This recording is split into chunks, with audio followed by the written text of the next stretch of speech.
Hello, ladies and gentlemen, welcome to The Burning Truth.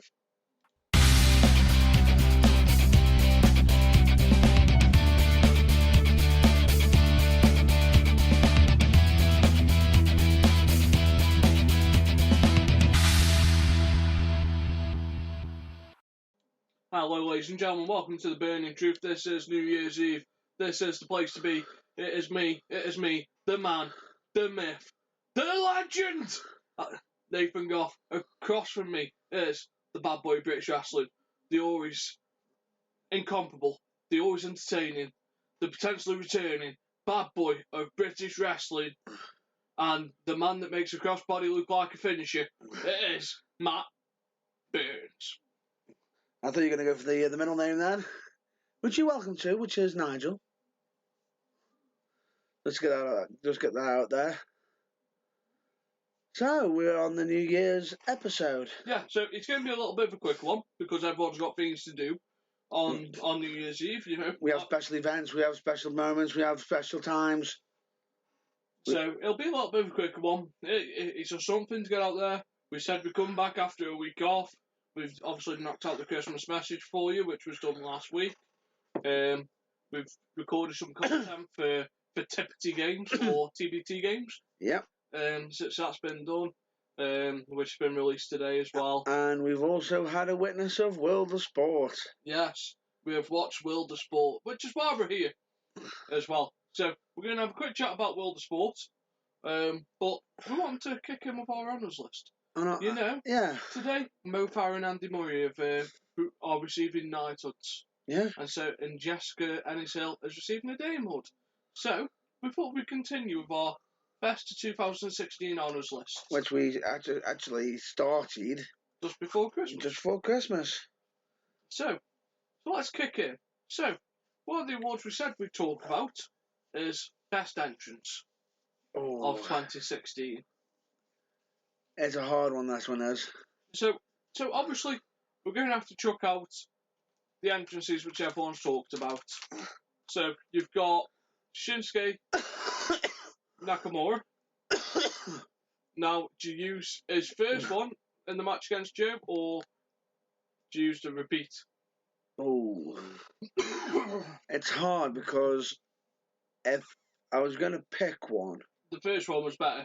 Yeah, because he was actually playing the violin instead of having 18,000 people that can't play violins. Looking like they're playing violins, but you know they're not playing. So, for picking one of his entrances, we go the first one. Yeah. Obviously, you got Bobby Roode. Glorious. Now, do you go for the choir, or do you go for the podium that came slowly down? Oh, it's hard. In all fairness, I preferred the podium. I preferred the podium because the timing of it was absolutely... Spinning off the podium to get the glorious across the Titan Tron. That was amazing. He actually got it saying rude as he literally pointed to the sign. That was just amazing. The whole entrance was glorious. It was glorious. So obviously, they're the two upfront nominations. Yeah. Now, we can't have an award with just two nominations. No. So, let's have a look at some of the other entrances we've had this year. So, Triple H, WrestleMania. Mm-hmm. Interesting. With Stephanie McMahon and... Oh, on the high heels and everything. Different and unique. Not his best entrance he's ever done. No. But still something unique. Yes. With the throne, all the skull heads, Stephanie wearing one of the skull heads as well. Yeah. It was out there. Out there for sure. Was it as good as his Terminator entrance? No. Against Sting? No. I thought that was amazing. A lot of people didn't like that entrance, but for me, that entrance was amazing. I thought that was quite funny, and if I'm not mistaken, that also introduced some NXT stars. Yes. But we digress. This is for 2016, not 2015 or 2014. Are you happy to put Triple H's entrance in the list of nominees? Yes, I am. So, we've got Triple H in the list of nominees. Sasha Banks, SummerSlam. It's a good call. What about Charlotte? Hell in a Cell? with the throne.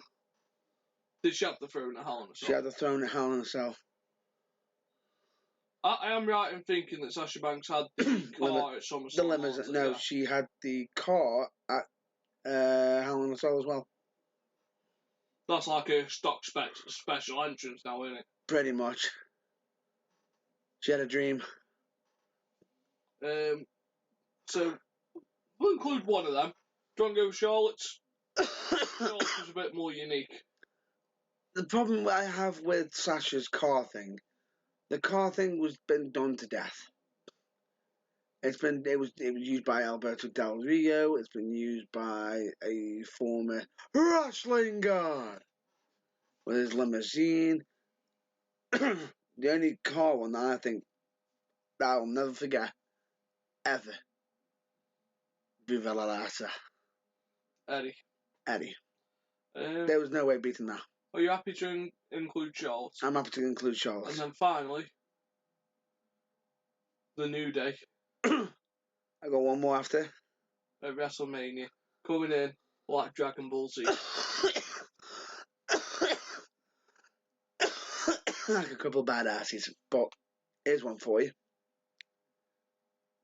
He's not wrestling. He has wrestled, but no matter whenever he enters, it's always epic, especially at pay-per-views when he reveals himself as the Demon. Finn Balor's entrance is amazing. What entrance would you be picking then? To fight for the most. Yeah. Finn. No, I mean, what entrance are you picking of Finn's? Oh. Because obviously, we give each one an entrance. It's hard. Their best entrance. It's hard to explain. When was the chainsaw one? Last year, I think. Not last year. Then, if that's the case, I'm going to go with. Oh, it's hard. Because you didn't do that one there. You can't go with Jack the Ripper. I'm stuck between either the one against Samoa Joe. With the cage? Yes. Or the one against Seth. Right, so we need to start whittling these down. So I'm going to go with the one with Seth. Okay, so because that was his big presence. Let's start whittling these down. Because I know which ones we're going to end up arguing about the most. Oh yeah, definitely. So Triple H's is out there. It was good. Not as good as what he's previously done. No. Probably not talked about in the top 5. No. For me, it was just missing. It was more like an Undertaker entrance. It seemed like more of an Undertaker entrance, and it was more emphasised for Stephanie. Yeah. Than Triple H himself. So that's why I can't pick Triple H. Okay. Charlotte's entrance, it was good, but I feel sorry for the guys who were carrying it. It was good. It just doesn't scream out as epic. You know, yes, you'll remember it because it was a woman's entrance, and that's why you will remember it. Fair enough. Finn. And Finn Balor's entrances are always good. Yeah. But there's no changing. There's just little slight modifications. Yeah. The basis of his entrance and demon mode stays the same. And for that reason, that's why I can't have him as entrance of the year. If it was regular entrance of the year, yes. But not the one-off entrance of the year. Fair enough. Because he only changes subtle little bits. Yeah. If we're going for the most consistent entrance of the year, definitely. Yeah, I'll be happy. But because he only changes subtle little bits, like he doesn't zip line down as the demon, or the demon hasn't crawled out of the floor yet. Yeah. Like out the gates of hell. Not yet. So that's why I can't pick Finn's. Fair enough. Who else do we have? Who else is left? So we've got Shinsei. Got Bobby Roode. And is that it? Is that it for everybody? No, we had 6, didn't we? I think we had 6. Right, you just knocked most of mine out. One of yours. I knocked Triple H out. Yes. We knocked Charlotte. We knocked Finn out. One of yours. Oh no, you overruled mine because I was going to say Sasha Banks, but we went Charlotte instead, didn't we? Yeah.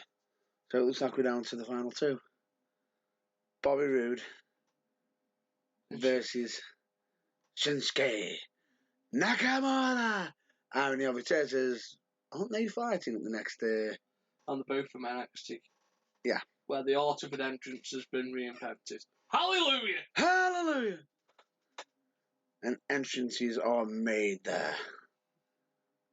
I'm going to go with Bobby Roode. Both have got the crowd behind them. I'm happy to pick Bobby Roode as my entrance of the year. 18,000 people singing Glorious. On his debut. On his debut, while he's coming down on a podium. Yeah. It's got to be the Glorious one. Because how many people can say they've had that much of an epic entrance on their first time ever? Well, Shinsuke, because everyone was going... Shinsuke was good, but they didn't know, but as soon as it just went, Glorious, I won't give in, till I'm victorious, and I will defend, straight away. I will beat all of us. Yeah. But no, it was just there. It was brilliant. 18,000 people, and he had the timing and everything epically. And he had the crowd eating out the palm of his hands, singing the entrance after. Just amazing. So, feud of the year. So, if we pick a feud of the year, we'll have two candidates each for feud of the year. So, my first candidate for feud of the year, I am going to pick. No, we did feud of the year last time, didn't we? No. I swear we did, because we were talking about Sasha Banks versus... No, we didn't. So my first candidate would be Sasha Banks versus Charlotte for feud of the year. Because it was a good feud, gave background, it's gone for a while, and it had an actual story behind it. I'm just trying to think of one now. My second one, while you're thinking, would be Brother Nero versus Broken Matt Hardy. This is the feud that has put Matt Hardy on the rocket to greatness. I can't deny that one. You can't argue it. But as much as I can sit down and say, oh no, that's TNA, I can't argue it. Because it's absolutely flawless, the feud was. It's epic. It's built so much. But then again, we can add on top of it the Hardys versus Decay. Are you adding that on? That's mine. That's one of yours. That's one of mine. And what's your second one? The second one is currently ongoing. Go on. The feud between Daniel Bryan and The Miz. It's not a feud. I'm sorry, but it's not a feud. Alright then. And I'm going to explain this before the internet blows up and has a fucking orgasm and go, yes it is. It's a feud. If they don't let Daniel Bryan have a match, it's not a feud. True. A feud then has multiple matches in it. Alright then. That is a part of something to propel the Miz to the main event. Alright then. It's just a key. A little bit like... It's a little bit like... yeah. See, half of me wants to let you have it, because McMahon and Austin was a feud, but McMahon got in the ring and took minutes. Brian can't. Fine. And then I'll go with... Oof. It's tough. I'm going to have to go with, as a backup, John Cena and AJ. Yeah. When they first started. Well, it's continuing now. And then returned. You know, when they did the face that runs this place. The champ that runs the camp. Yeah. So, where do we start eliminating? Can I just throw in another possible? Go on. Survivor Series feud? With Raw versus SmackDown, the main event? Or shall we just leave that off? Why was it a feud? They're competing against each other. For better dominance. Did it feel like a feud?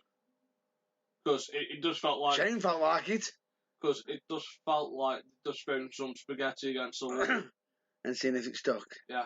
Fair enough, that's it, straight away eliminated. So... That's gone. Where are we going to start eliminating for me to come down to what? It's hard to say. Well, the Hardys versus Decay. Because I don't like carrying feuds on when you kidnap kids. Kids should be kept away from feuds. Bye-bye. And as good as it wasn't as good as the build-up leading to Hardy's crazy side. To non-stop, to thingy. To the first final deletion. Was it final deletion? Yeah. It was. To the deletion of Jeff Hardy. Yeah. Who supposedly has been undeleted. Supposedly. Well, we'll see on that. Because the Great Wall was good, and deleting the Decay was good, but it has nothing on the original. No. Unfortunately, the original came in the same year as the sequel. Yeah. So yeah, I'll agree with you on that. Sasha Banks and Charlotte, because it's gone on for too long. Way too long. It's a good feud, brilliant women's feud. Put women's wrestling for WWE up back on the map. Yeah. WWE. It's shown that they want to take the women more seriously. But they overdid it. First women's Hell in a Cell, second ever women's Iron Man match. Yeah. But first ever street fight in about 5 or 10 years. Yeah. But straight away again, like we stated, way too long. Yeah. They didn't let us have a break from it. It was actually they just rode it for all it was worth. And it got... It's basically like having a Harley Davidson and riding it without changing the oil or the petrol. Oh, you know it's going to burn out. So yeah. That's gone out. And... Oh, what's left? AJ Styles versus John Cena versus Jeff and Matt Hardy. Yeah. I'll let you state your case first. State my case because... For which one you want? I want to state my case for the one I actually suggested. For the John Cena versus AJ. And now a lot of people say, oh, it's John Cena, blah, blah, blah. This wasn't your typical John Cena feud. John Cena has lost more than he's won in 2016. Yeah. Nobody can turn around and say, oh, he stole the spotlight. He's also been injured for quite a bit of it. Oh, of course. He has lost. He has lost. And the funny thing about it is when he was facing against AJ, right, you could see that AJ is a non-created WWE wrestler. Now, a lot of the time, you don't get many non-WWE superstars, non-created WWE superstars, being a main champion. No. Which is quite rare. So, in that sense, it was quite surprising. But he didn't become a champ then. He became champ against Dean Ambrose, right? But the build-up for it, it was literally, you knew if he was going up against Cena, if he beat Cena, he was going to be in that main event echelon. And Cena is supposedly meant to be the one that buries all talents. and this wasn't the case in it. And they managed to bring up a nice dynamic. And at first, I thought to myself when they got rid of the club by splitting them up, I thought to myself, there goes AJ's chance of becoming one of the top stars on SmackDown. Boy, was I never so happy to be wrong. Why I can't support that feud for feud of the year is because, as we've now seen, it's not over. It's been brought back. Like, there's never any big matches to kill it off, which is why it hasn't ended yet. I think a big match will come at Elimination Chamber. Fair enough. Or Fastlane, like in the build-up to WrestleMania. The feud hasn't finished yet. Yes, it's been a good feud. And the catchphrase, beat up John Cena, has never become so popular before. Hashtag, beat up John Cena. But, and then the whole thing of the face that runs the place. There's been no feud-ending match. No. So there's still levels they can take it to. Yeah. Where with Matt and Jeff Hardy, it feels as though it's been done. The feud's ended. Yeah. They're now tagging together again. And this has set up Matt Hardy to become the hottest free agent outside of EE. He is the machine outside of the machine. And he's managed to create Jeff a persona as well at the same time. Yeah, and he hasn't put himself in the main event of Impact. No. He's put himself in the tag team division, and he's brought interest back to the tag team division. Yes. You know. Where he could have pushed for being in the main event, being the top dog. He could have pushed for it. Because the popularity is there. Yeah, it's there. But where it goes to next, time will only tell. But Broken Matt Hardy is gold. Yeah, he's probably the breakout star of 2016. Potentially, yeah, but because if you remember, he was a close second. The superstar of the year. Yeah, for us. But he's broke out from just the Marty Jannetty role of the Hardys. Yeah. Into which is something brilliant. Very, very hard to do. And he's managed to do it. So that's my fault, because it reinvented Matt Hardy. You know what? I want to give it you.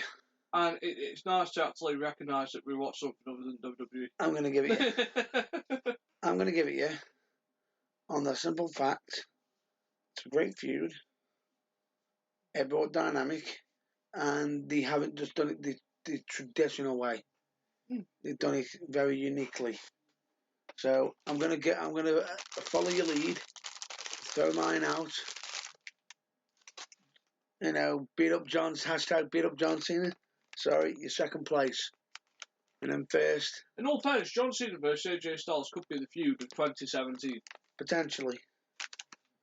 So, with that, for us, signed, sealed and delivered, we are going with feud of the year.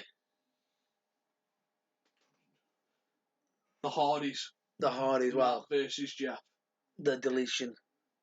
The final deletion. Right. Where to next? What have we done so far? So we've done the entrance. We've done entrance, which was sealed and delivered with Bobby Roode. Yeah. Done feud. We've done feud, which is the final deletion. And now, where are we going to next? Let's have a quick break. Yeah. Let's move to World of Sport that was on tonight at 5 World of Sport. Oh boy. I can see where this is going already. I've never been so disappointed. Me personally, I am happy it's on TV. I am happy it's on TV. And I'm not going to knock any of the boys on it because... My problem with World of Sport has nothing to do with the wrestlers. Right? Would you care to explain? The production. Go on. So World of Sport spent 40 minutes concentrating on the crowd, half an hour in advertisements, and about 50 minutes actually watching the wrestling inside the ring. Yes. The referee So one or two of them. There's only two referees. One of them was very. It was very green. Yeah. Took away from the action going the way of the action at times. My problem is they didn't let the guys have full reign over their movesets. Yeah. They wanted to restrict the matches. We watched Dave Mastiff versus Grado first time round. Yeah. And in 15 minutes, all they'd done is 3 wrestling moves. The rest were just strikes.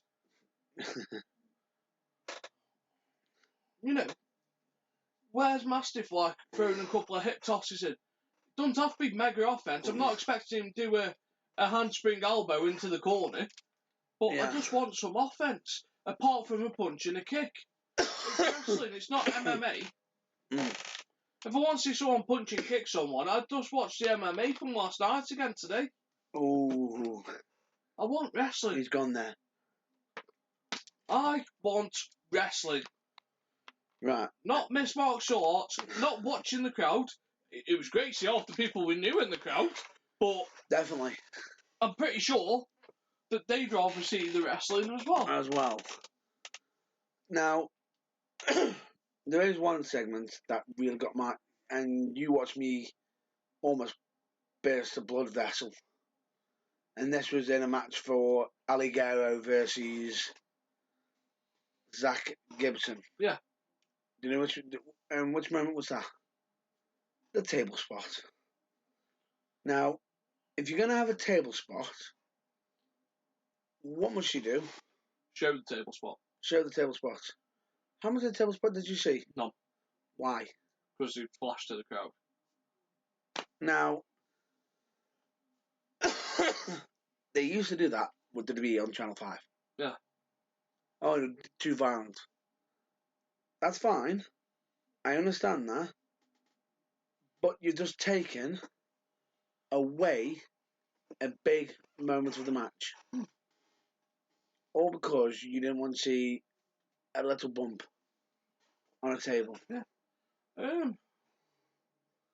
Yeah, I was a bit disappointed.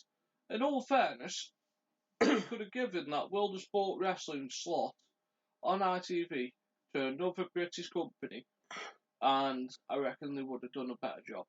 What do you think?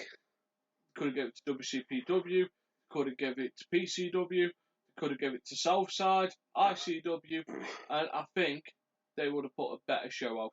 Right, okay. Because it was very, very 1970s wrestling. Right. It was set up where it was very kid friendly. No, it's hard to explain. Because the crowd was full of sparks. We know. And we knew most of them. And it was set up towards kids.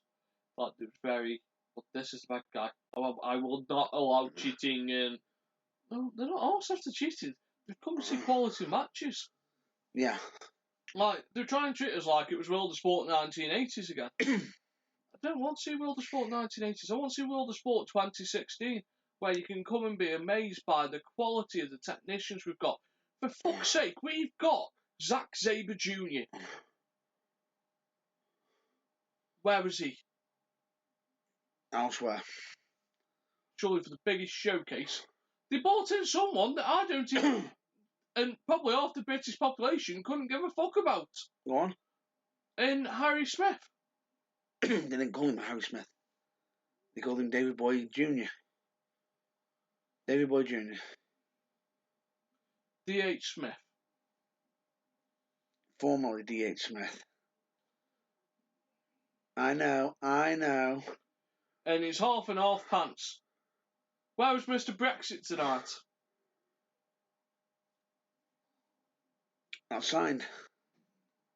There were stars on there that could give you a 2016 show that could have had everyone talking about it, but instead we were fed 1980s ITV. This is what you're getting. That does not showcase what is good about British wrestling. That showcases why World of Sport got taken off the television. But it's not. See, it's hard. It's hard for me to say because I don't want to be judging it because it's, to me, how I see it as. I'm sorry, but we're here to judge it. No, for me personally, because I'm a wrestler. Because I've done wrestling and everything. It's Take away hard. your wrestling side now and look at this from a point of view of you go around the country to watch wrestling like we do. Yeah. If you had paid to watch that show, would you have been happy with that show? And on heart. And on heart, I would. How much do we pay? Let's say the average price of tickets for pay over a year. Let's say it cost you about 12 quid. I'd be asking for a part refund. Because you wouldn't have been happy. No. Because a lot of the time, some of the spots that were The opening spot was the main event. Yeah. Why not just leave them? But the problem main that they event. had is they had a match that opened the show and ended the show. Now, what would have been more spectacular is when they said, the Battle Royal to begin the show. Yeah. That would have made it more... And then Grado wouldn't have had to... and you still could have done the same spot. You still could have had him take out his leg and see if he would have come out at the end of the show.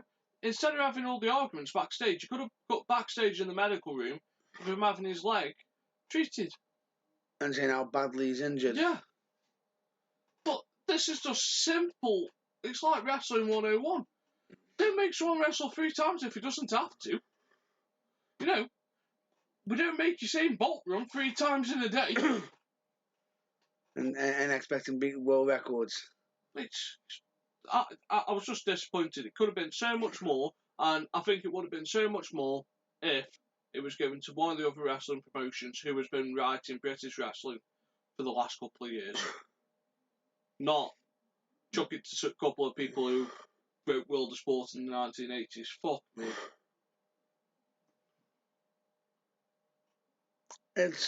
I can see...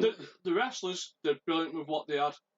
My fault's not with the wrestlers. My fault is with the people who decided to write that show like they did. Yeah.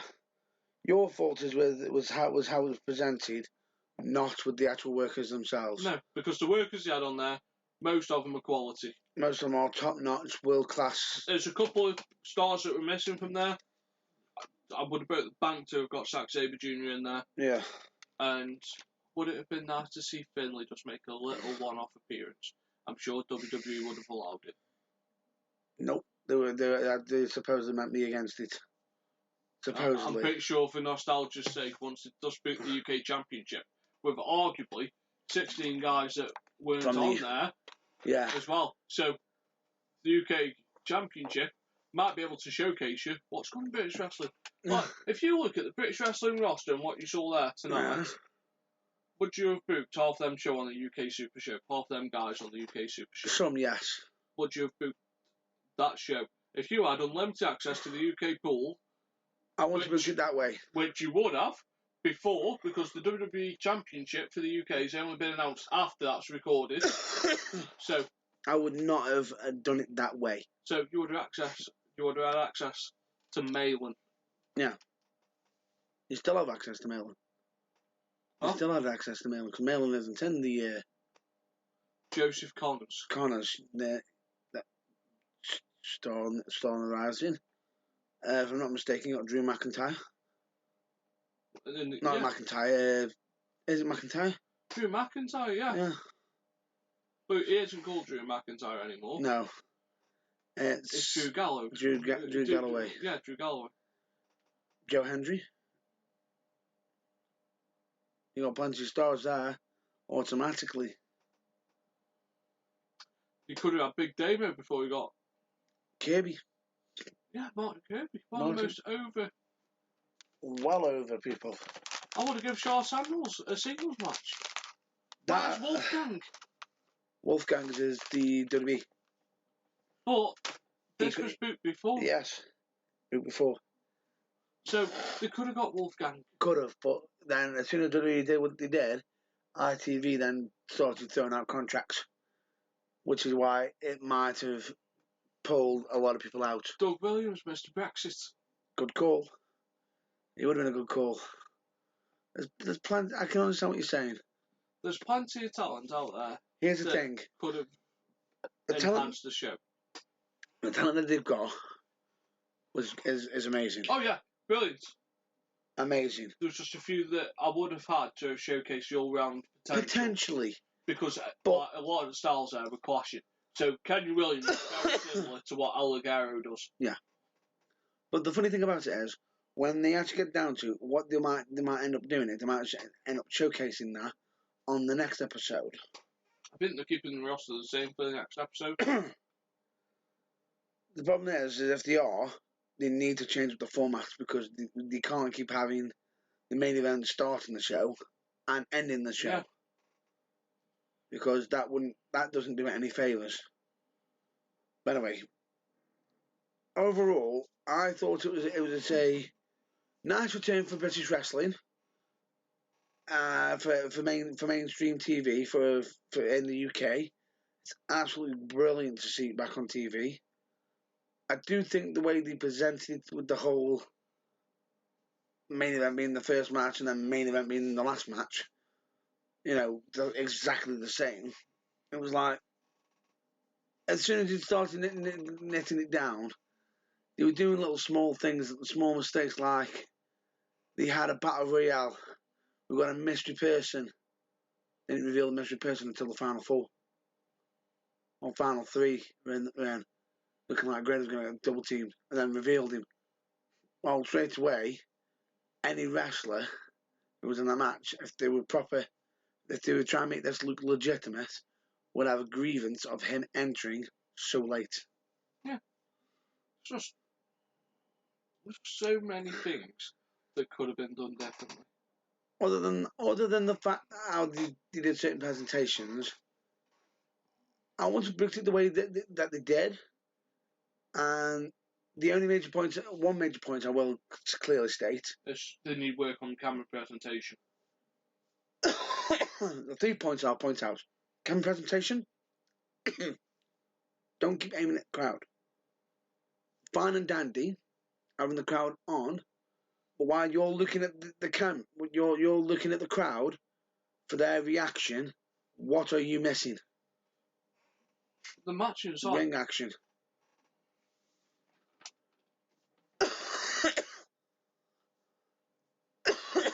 Now, if you've got a chokehold, maybe you can have a quick peek. They had one of the greatest minds at ringside. Yeah. And it don't even look like they used it. No. And I believe that would be JR. JR could book a show blindfolded. Wow. Without even a think, thought, or whatever. The point being is, I thought it was quite bad with the camera angles that they had. At times they were missing a lot of stuff. They missed table spots and everything. Another thing, ladders. Don't be getting them single-sided ones. Get proper ladders. Because when Danny Hope had to try to climb up on top, from over using the top rope onto the wrong end of the ladder, did he look safe? No. Did he feel safe? That's not good. That's not good. When you can see fear on a wrestler's eyes as he's trying to step up, and he knows if he makes one step wrong right now, he could either seriously hurt himself, hurt somebody else, or make it a mess. A big moment. Yeah, so that's our thoughts on World of Sport. I think to the last one. The last point that I. Go on. We mentioned camera angles and everything. If they're going to do a certain spot, put the focus on it. They're the only points I want to point out. Everything else was great. Well, that goes with camera, though. It does. But it's not.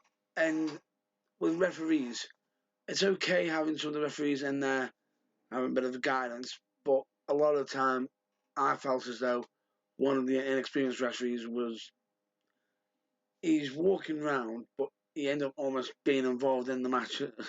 Yeah. And too much. Right. So that's our thoughts on World of Sport. What would you give it? World of Sport Wrestling? Yeah. About 5 out of 10. You thought 5 out of 10? I'm going to give it a bit more of a high rating because I'm more of a fan of. I'm a fan of the. That's me. I'm an old schooler. I'm going to give it like a 6.5 to 7. But that's me. Now, that's everybody's taste, but yours is a 5, which is fine. So, overall, can't complain. So, shall we move on? Yeah. So, let's go on to the last category. Last category. The Burning Truths holy shit moment of the year. Holy shit at the moment, are we calling it? Yeah. Or what was it that we originally called it? What the fuck have you done there? What the fuck just happened? Moments of the year. Yeah. Name your nominees.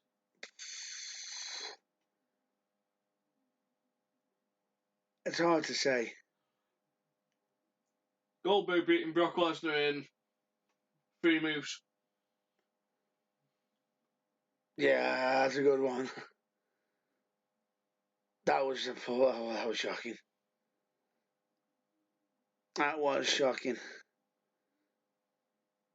There's that. We have holy shit moments of the year. Shane McMahon Jumping off the Hell in a Cell. Yeah. That's a good solid one. Jumping. I'm taking that. Yeah. Oh, I got a good one, and it involves Shane. Go on. Survivor Series. The spear. Yeah. Well, it involves Roman Reigns as well. Yeah. Taking the spear from Roman Reigns, which, jeez Louise. Suck that, son. Yeah. Next moment for you. Kid Sasha that nearly broke Samoa Joe's jaw. Oh, that is nasty. That is a good spot, because that some people are saying that was fake, that wasn't, it was planned, some are denying it, but even so, that was still questionable. Yeah. When was it when Samoa Joe was going up against Balor and he was bleeding? Was that last year? I honestly can't say. There was a feud where he comes out and he's bleeding, and all of a sudden the camera looks at him, and as he's just taken out Finn Balor, and he just looked like a beast. The final spot I'd like to put forward. Go on. Is yours? Is HBK, Mick Foley, and Steve Austin. Oh, that's a good one. All standing together in Texas. That's a good one, because I didn't expect that with Mick as well. Shawn Michaels actually wearing wrestling gear again. Again, yeah, it was a nice touch. And Steve Austin threw his shoulder out in that. Yes, he did. And my last one, just to throw it in, I know it's going to get thrown out. Triple H presenting the Universal title. No, that's a good one. No, I will give you that, because that is a good moment. Presenting it to Kevin Owens. I suppose. It's hard. The final one I'd go for is the Miz's rant at Daniel Bryan on Talking Smack. Oh, he went there. He went there. Because, yes, people might go, well... How's that? Wait. If you watched that for the first time... You went... What the fuck? You literally just went, holy shit, what the fuck's just happened? Because when you saw him literally slam that title, and he looked like a man possessed. Literally possessed. And it just set that tone for an awesome promo. Yeah. So, let's start chucking them out. This is going to be fucking hard. This is going to be difficult. Okay, I'll let you throw the first one out. Samoa Joe. Looking like a badass. Yeah. He looks like the badass anyway. It's Joe. He's a constant badass. It just... didn't make me go, what the fuck? Yeah, no, but if you saw the moment at the time, it was actually what the fuck. Well, moving on. I agree with you. Joe looks like a badass no matter what. Next, Hard. Have you got any you'd like to put up for the chop? I'm gonna hate doing this, and it's Texas. It's WrestleMania. I'm sorry. Yes, it is very rare to see Shawn Michaels in wrestling gear with Mick Foley and Austin. It just felt Austin and Shawn felt in position. Mick's not from Texas, is he? No. But the moment was good. I thought it was enjoyable. I just thought it just didn't feel as epic. Speak for your fucking self. It was big. Yes. No, I'll agree with you. Tim's as big as some of the other moments. It isn't. And I felt if you're gonna stun Xavier Woods, why the hell did you not stun the rest? Brock Lesnar versus Goldberg. That's high. It made me go, what the fuck, for all the wrong reasons. The words, what the fuck, were followed by, have you done that for, you silly bunch of twats? Or what the fuck have you done? So it had the what the fuck in there, but it was for all the wrong reasons. If I'm not mistaken, you had Thingy panicking, didn't you? What culture going, what just happened? And breaking it. Yeah. For the fact of it being a surprise victory and short notice, yes. It was a, oh my god, holy shit moment. I agree. But then when you pause and you think of how we've got to that stage, Brock has been decimating people. Mm. Brock took the streak. The second... Took Randy out. WWE basically shit on every person on the roster. On the roster in how long? 3 moves, was it? All for a build-up of a WrestleMania rematch, which most people don't want. For a WrestleMania rematch that people didn't want, but the first time around was lackluster. So and that's off my list. It's going to be off my list as well because, yes, it was holy shit, but at the same time, it did more damage to the business because the first thing that popped into my head was an image of Undertaker slumped over going, I gave up my streak for this. Next one. Where do we go? What have we got left? Chains. That's epic. I know, but he's got 2 in there. He's got 2. Him jumping 40 foot onto the empty table, or him jumping 10 foot across to get speared. The ring to get speared and knocked into oblivion. Where would you like to go? And then you've got Miz's talking smack. And we've also got Triple H handing the title to Owens. Triple H handing the title to Owens. Go on. I don't think it's as good as the other 3. It's good. It's just kind of for Raw. I just don't think it's as good as the other 3, and that's why I can't put it forward. Yes, and that storyline hasn't ended. No. It hasn't come to its conclusion yet. So we haven't seen all the actual full repercussions where Triple H actually making a return and explaining. Yeah. He sort of just turned up, been a BAMF. In case anybody wants to know what BAMF means. Badass motherfucker. Pretty much so. From time to time, we may have to start if you see anything epic for certain people on wrestling, we may have to start handing out BAMF awards. So pick one of the 3. I'm going to agree with you in eliminating the Triple H Raw because it hasn't finished. Yeah. Next, we've got.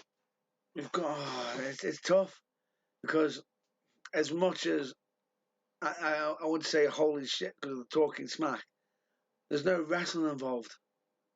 But it's such a good moment. There's no way I'm taking that out. It's the equivalent of, it was me in Austin. No. No, I felt as though that I felt emotion from that.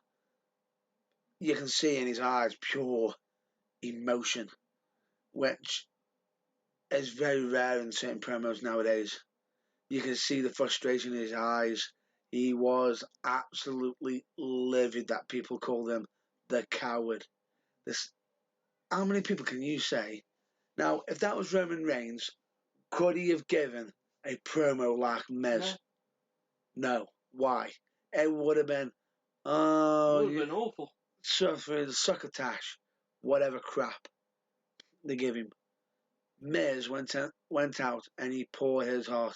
Okay, in the actual promo itself, he made a fluff or two. But it's fine because he's in the heat of the moment, which you're going to make mistakes if you're going to get your words mixed up when you're in the heat of the moment. It made it that much more special so that in my mind, I cannot throw that moment out. But at the same time, I feel as though I cannot throw the moment of Shane McMahon throwing his own body off a Hell in a Cell. Which... So are we going for a tie then? Shane McMahon chucking himself off Hell in a Cell with Miz ripping in. So we're having a physical and a verbal holy fuck moment. You know what? As brutal as Shane jumping across the ring and having his head bounce off the canvas was an holy shit because you can see he's hurt. That was a real oh my, he's hurt. But they managed to stabilise the situation. Randy Orton went over to his kids, made sure that they knew his dad was that their dad was safe and everything. The difference is that went wrong, but they had the precaution, the safety people there. With the Shane McMahon off the Hell in a Cell, how much time and do you get to practice that? Shane would if he could. No. You get what I'm saying here, don't you? Do you get to practice falling off the Hell in a Cell? No. I reckon you could.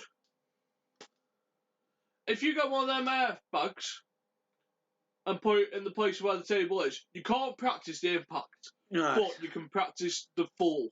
True, but the point being is, regardless of it, if Shane was 1 inch out.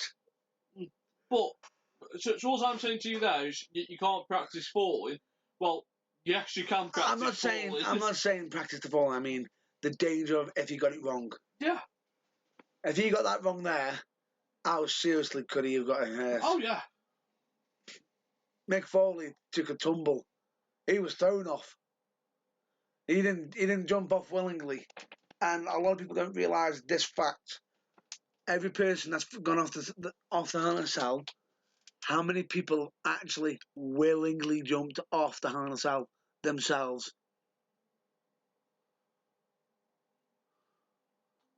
Without breaking kayfabe, I'm only going to say one.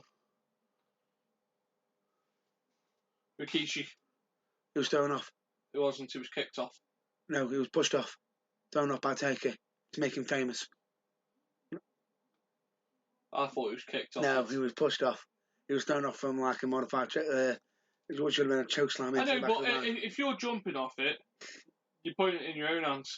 If Taker throws half of these people off it, like so, if he don't, I think Foley and like, I think the way, yeah. If I'm honest with you, it's got to be more scary.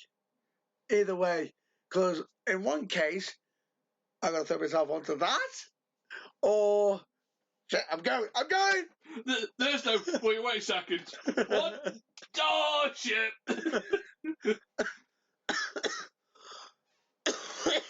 Now, if I'm not mistaken, with that one, at least with Shane's, the announcers had enough time to move.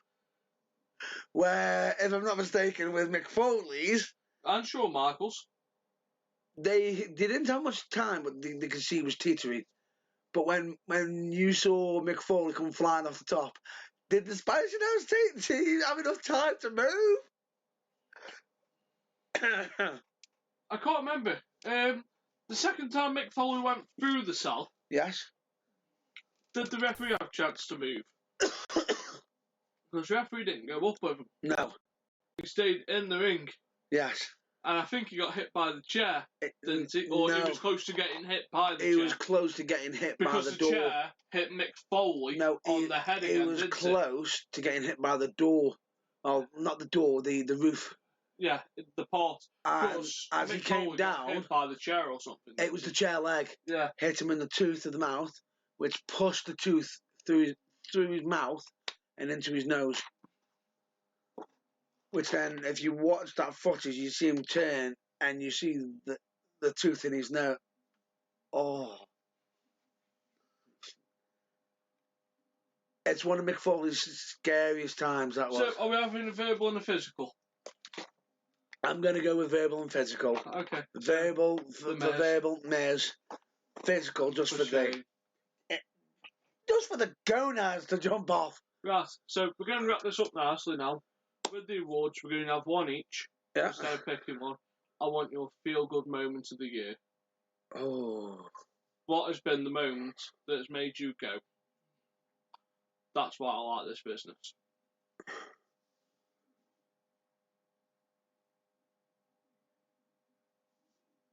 It's hard to explain. Mine is the Fabulous Freebirds induction. That's a good one. Because that was the best 40 minutes of Hall of Fame. I can happily rewatch that segment over and over. As you know. Yeah. As we've watched it. Yeah. I will watch that As we've watched it over and over again. For me, that segment, it sums up what Michael Hayes, how much that meant to Michael Hayes. Mine is from. If I got to have a second place, my second place would be Zack Ryder winning the Intercontinental Championship at WrestleMania. That was the equivalent of Shawn Michaels. This isn't. That was my. I've seen someone achieve their childhood dream. Yeah. Of winning the belt at WrestleMania. And then finding out of him having actual cancer. Huh? He actually had cancer. Who? Ryder. Yeah. Fought against it. Beat it. Not many knew that. For me, feel good moment. Right. This is a moment that made me feel good in the sense of it showed that WWE wrestlers didn't just had emotion and cared for certain people on the British scene. And it's not like a feel good moment in the sense of something magical happened, like you mentioned with Zack Ryder winning, which straight away that's a high moment for me as well because I didn't expect him to win it. That's all. I didn't at the time. I called it at 5-1. No, I didn't at the time. But when you called it, I agreed with you. And then as I'm watching it, I'm like, no, it's not going to happen. No, it's not going to happen. It's just fucking happen. And it was epic. And I will say that was a really good feel-good moment. I would say that was I'm going to share mine with that. And with these, this is a more of a sad, it's got a bit of a sad moment, but also a bit of happiness.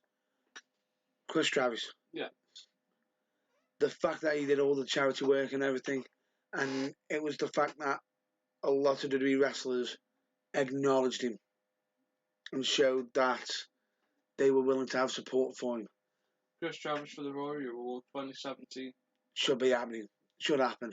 Because straight away. Do you know? Can you name two of the biggest people in WWE that were fans of his work? Finn Balor. That's one. Mick Foley.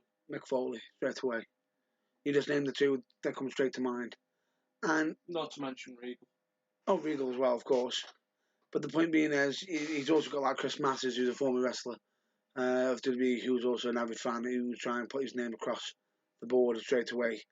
it was amazing the fact of what happened, that he did all the charity work. Yes, it's a feel good moment because of how much charity he did and how hard he aimed to get back into wrestling. The man is astronomical for what he did. Mm.